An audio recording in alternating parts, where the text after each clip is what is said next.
গানকে স্লো করব এবং আমরা একদমই সময় নষ্ট করব না।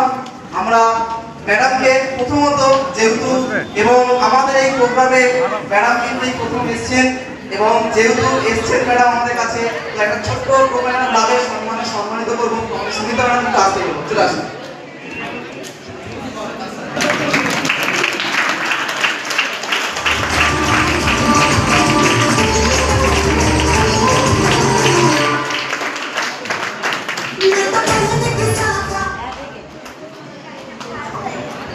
তো কি মনে হয় ম্যাডামকে শুনতে চাই? তো কারা কারা চায়? সবাই চায়। ওকে, তো ম্যাডামকে আমরা আর একদম সময় নষ্ট করে ম্যাডামের হাতে মাইক্রোফোন দেবো এবং কিছু মূল্যবান জিনিস আমাদেরকে বলার জন্য। Thank you.